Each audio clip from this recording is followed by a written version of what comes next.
ከኬንያ ሞያሌ ወደ ናይሮቢ ኬንያ በባስ ጉዞ እናደርጋለን።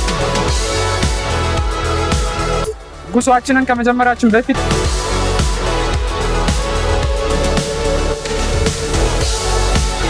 ግን በጭራሽ ሳንቲም መክፈል የለባችሁም። ዋትስ ጉድ ጋይስ እንዴት ናችሁ? በዛሬው ቪዲዮ ደግሞ ከኬንያ ሞያሌ ወደ ናይሮቢ ኬንያ በባስ ጉዞ እናደርጋለን።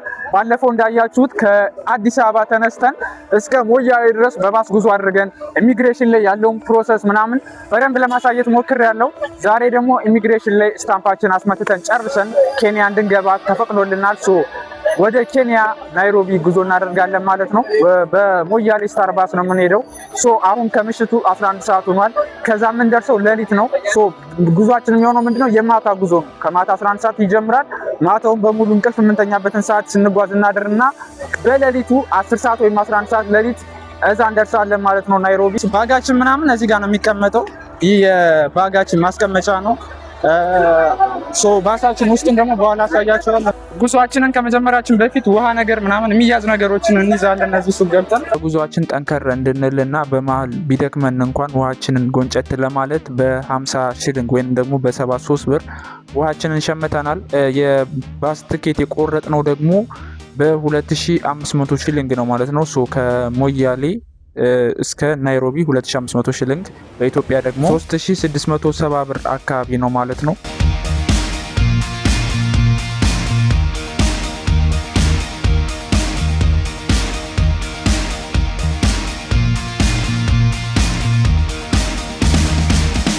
እሺ ጋይስ አሁን ኦሬዲ ባሳችን ሊንቀሳቀስ ነው። ከዛ የምንደርሰው ሌሊት ነው የሚሆነው። ሌሊት ስለሚሆን የተወሰነ አረፍ ብለን ነው ወደ ውስጥ የምንገባው። ባሳችን ይህንን ይመስላል። ትርፍም እየጫነ ነው አለኝ።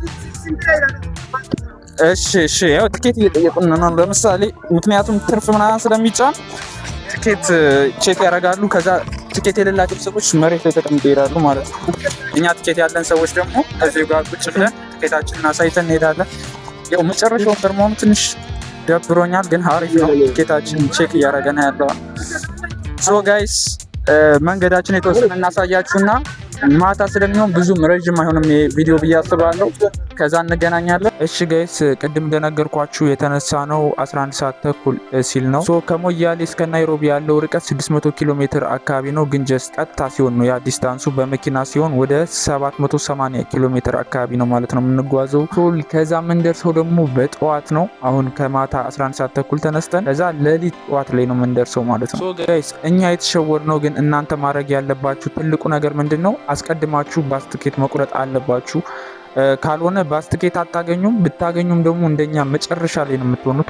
በተቻላችሁ አቅም የኢሚግሬሽን ፕሮሰሱን እንደጨረሳችሁ በጠዋት መጣችሁ ትኬት ለመቁረጥ ሞክሩ።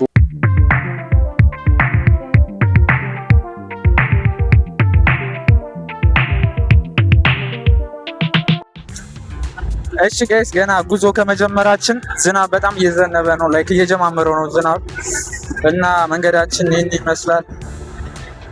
እንደምታዩት ዝናብም እየጀማመረው ነው። ትንሽ ቆይተን አንተያይም ይመሻል። በተቻለን አቅም ግን ቦታውን ለማሳየት እንሞክራለን። ያለውን ይህንን ቦታ ይመቻችሁ።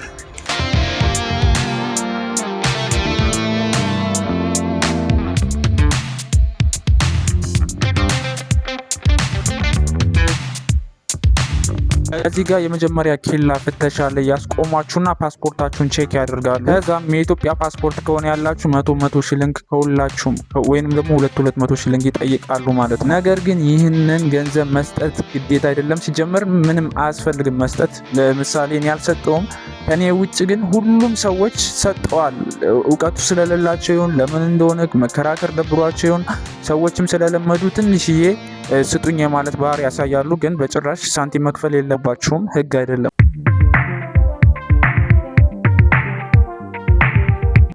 እሺ ጋይስ ያንስ አሁን ባሳችን ላይ ያለውን ነገር ላሳያችሁ። አብዛኛው የኬንያ ባሶች ላይ እንደሚገኘው እዚህ ጋር ሶኬት አለው ማለት ነው። በጎን በኩል ነው። አንዳንድ ባሶች ጋር ከላይ በኬብል ነው የሚሆነው ማለት ነው።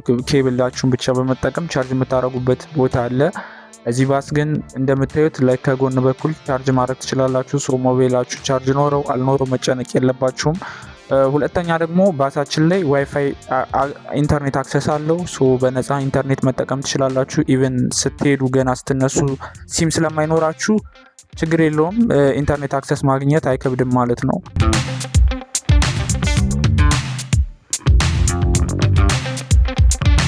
ጋይስ የመንገዱን ውበት ተመልከቱልኝ ብቻ። በስመ አብ እንዴት እንደሚያምር ልነግራችሁ አልችልም። በቃ መስኮት ላይ ተመስጬ ነው እየተጓዝኩኝ የነበር። ከዛም አብዛኛው ሰው ወረደና እኛም ብቻ ይዞነ ሄደ ማለት ነው። ኦልሞስት እኔና የተወሰኑ ሰዎች ብቻ ነበር ነው። እና ምንድነው የሚያደርገው አብዛኛው ሰው ለእረፍት ይወርዳል።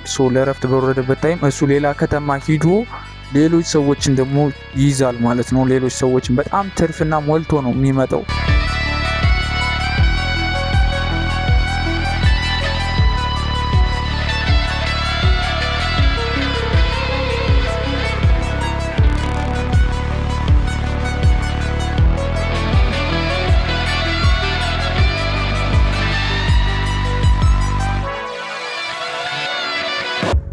ጋይስ አሁን ከምሽቱ 7 ሰዓት ከ20 ነው። ለእራት ነው የሚባለው። ለእራት ወርደናል።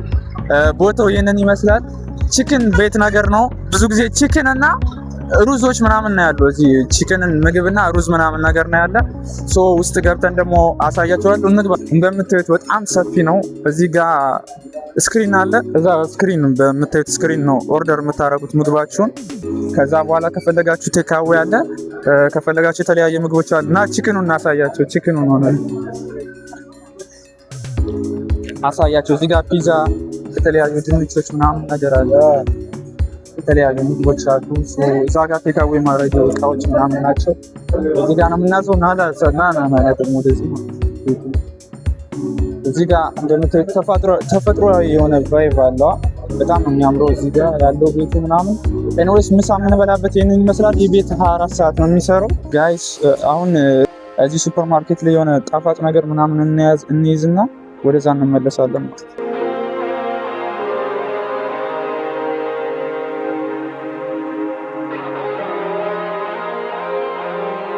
እሺ ጋይስ አሁን የምንፈልጋትን የተወሰነ ቀለል ያለ ነገር ይዘናል። ያው እዚህ ሬስቶራንቱ ጋር ካዘዛችሁ በጣም ኤክስፔንሲቭ ነው የሚሆነው እና ደግሞ እኛ የሚመቸኝ አይነት ምግብም የለም። ቺክን ምናምን ነገር ነው ያለው። እዚህ ጋር እንደምታዩት እርጓችንን እና ዳቦአችንን ምናምን ሸምተናል። እርጎ በ100 ሽልንግ ነው የሸመትነው።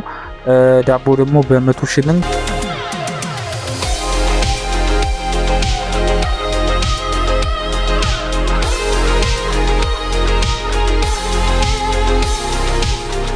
ዋትስ ጉድ ጋይስ፣ ዛሬ ኬንያ የመጀመሪያ ቀናችን ነው። በመጀመሪያ ቀናችን ደግሞ የያዝናትን ሩም ነው ማሳያችሁ። እዚህ ጋር ደክሟችሁ ስትመጡ አረፍ የምትሉባት ወንበር አለች።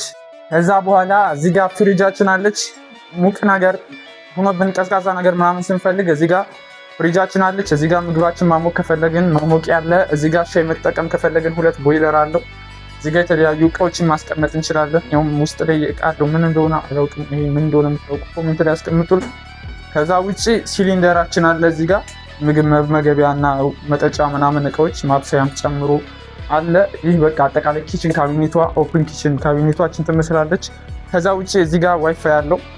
ዋይፋይ መጠቀም ትችላላችሁ። ስልክ ምናምን መደወል ከፈለጋችሁ ይሄን መጠቀም ትችላላችሁ።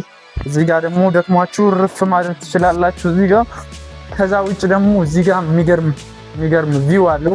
ኬንያ ናይሮቢን በደንብ ማየት የምትችሉባት የሚገርም ቪው አለው። ቪው ይህን ይመስላል። በቃ ያምራል። ምንም አይልም ቪውም ቢሆን ማለት ነው። ከዛ ውጭ ደግሞ እዚህ ጋር ቁም ሳጥናችን አለች ማለት ነው። ቁም ሳጥናችን ጋር ደግሞ ልብስ መተኮሻ አለ። ልብሳችን ምናምን እዚህ ጋር መተኮስ እንችላለን። ከዛ ውጭ ደግሞ እዚህ ጋር ቁጭ ብለን ኤዲት ማድረግ ከፈለግን ኤዲት የምናደርግባት ስፓት ነች። እዚህ ጋር ዩቲዩባችን ምናምን መጠቃቀም ከፈለግን ዩቲዩብ ማየት ከፈለግን ዩቲዩብ የምናይበት ቦታ አለ። ከዛ በስተመጨረሻ ሻወርና ሽንት ቤት ነው። እዚህ ጋር ሻወር ሙቅም ቀዝቃዛ ውሃ ማግኘት የምችሉበት ሻወር አለ። እዚህ ጋር መስታወት አለ። ይህንን ሩም በ2000 ሽልንግ ብቻ ማግኘት ትችላላችሁ። ሁለቱናችሁን መጠቀም ትችላላችሁ። ዳብል ቤት ሳይሆን ሁለቱ ነው ግን መጠቀም ይፈቅዳሉ ማለት ነው። ቱ አዳልት ብለን ነበር የያዝነው። 3 ሆኖ መጠቀም ይፈቀዳል። ይመቻችሁ።